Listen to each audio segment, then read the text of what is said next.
I'm Jodie Wickers, the Chief Executive of Khulisa. Khulisa support young people who have experienced multiple traumas and adversities and have been excluded from school or at risk of exclusion from school. And we support those young people to build their social and emotional skills and their wellbeing. We do this through our core FOSIT programme, which is a mix of creative arts therapies and scientific theory, and a systemic approach, which is working with their parents and carers and the adults around them. And if you don't know already, we are so passionate about evaluation at Khulisa because this really helps us understand the quality of our programmes and the impact that we're having on those young people. And today is a really big day because the day we found out that our programme has a statistically significant impact. And we found this out through doing a 2-year research study with Impact Ed, working across our schools in London and Manchester. So we want to say thank you to those young people and thank you to those schools, because for Khulisa, that's what this is all about, making sure that our programme has impact in the places where we want it to. Wow, I can't believe the journey that we've had together, Aman, around this evaluation report. Over 2 years ago is when we started this. Do you want to tell us a bit more about how we got to this stage? I think this is a culmination of a lot of work that's probably started around 5 years ago when we articulated our theory of change, working with young people and the professionals who serve them and our team to really understand what the process of change is through our programmes, what we wanted to achieve for young people. And we worked even then with Impact Ed to help us articulate that theory of change. We then tested it internally and then through an incredible partnership with Nesta and the University of Sussex, doing a 1-year study, really trying to understand whether the programme led to any improvements in the core outcomes that we measure. And having established at that point with Nesta and the University of Sussex that our programme is having a statistically significant impact on wellbeing, which is one of our 3 core outcomes, we then decided to test that further with a much bigger study over a longer period of time, more schools, more young people. So to be able now to say that actually, yes, our programme is having a statistically significant impact, not just on wellbeing, but on all 3 of our validated outcomes, which we can measure against gold standard evaluation. And this time we're able to measure it against young people who are of a similar demographic to the young people we work with, in order to say we're seeing improvements, we're seeing above average improvements over a longer period of time for our young people. And I think the really great thing about this piece of research is that it shows that our target population and our participant profile works. We're not seeing any massive differences between different types of young people. We're seeing improvements for all of them, and the programme is actually most impactful for those who start the programme with the kind of lowest wellbeing rates. And that's really important for us because we want to work with those young people who feel disenfranchised or disengaged or who aren't receiving the support that they should be receiving. We are there for them and we are making a massive difference. Yeah, this is an exciting time. Yeah, I love that. And I'm just going to pick up that part about wellbeing actually, because so many young people are struggling right now with their wellbeing, and that's something that we're really seeing across our programmes.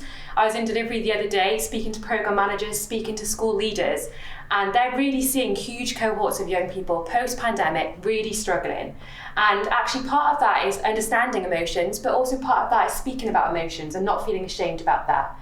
And then we move on to thinking about how you manage and regulate that and those coping skills. And so can you share any more about your experience with that? Yep, so part of our design and part of the way that we deliver our programmes is that thinking really sits within it. So as you know, and I'm sure most of our supporters know, is that our programme is really informed by the sciences. It's informed by neuroscience, it's informed by trauma-informed methodologies.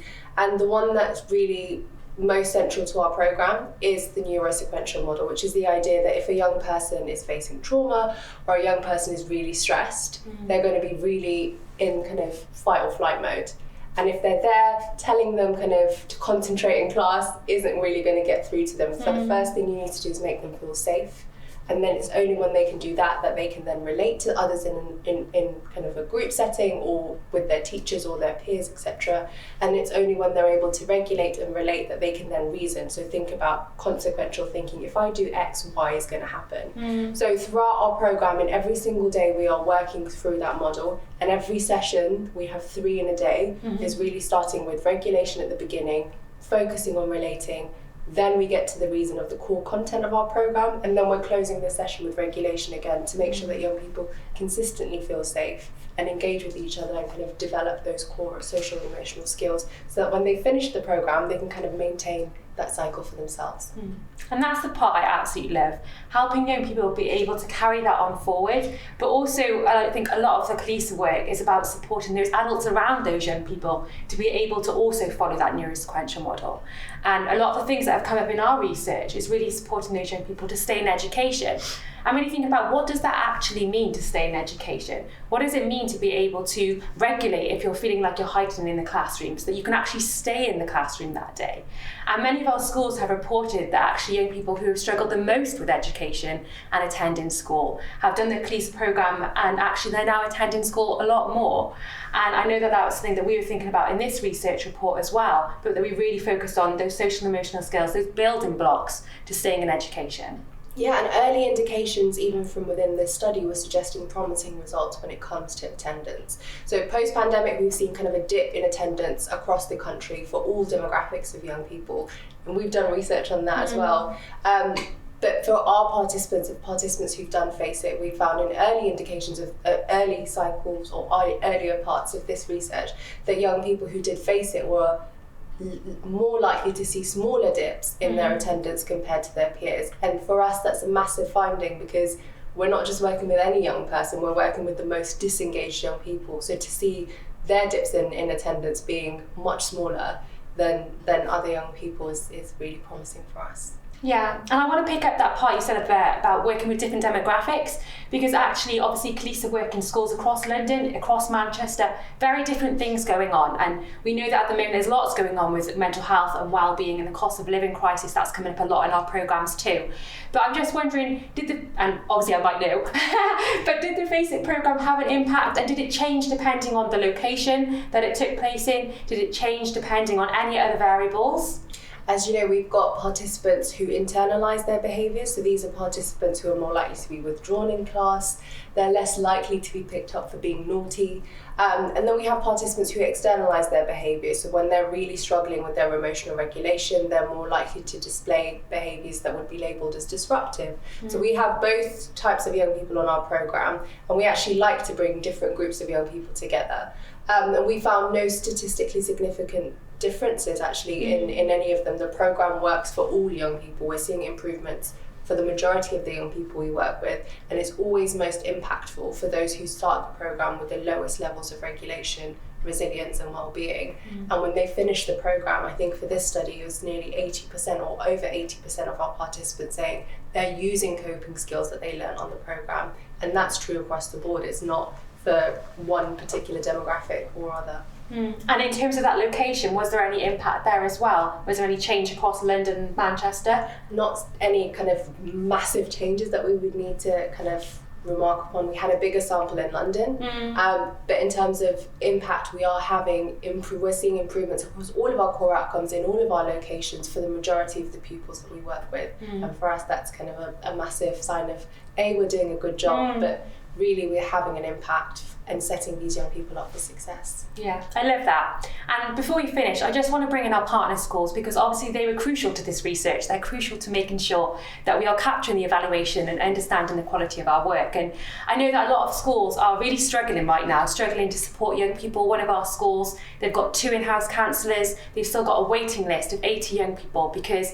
times have really changed. Young people are really wanting to access that support. And is there anything that came through in the research around schools' response and what schools need?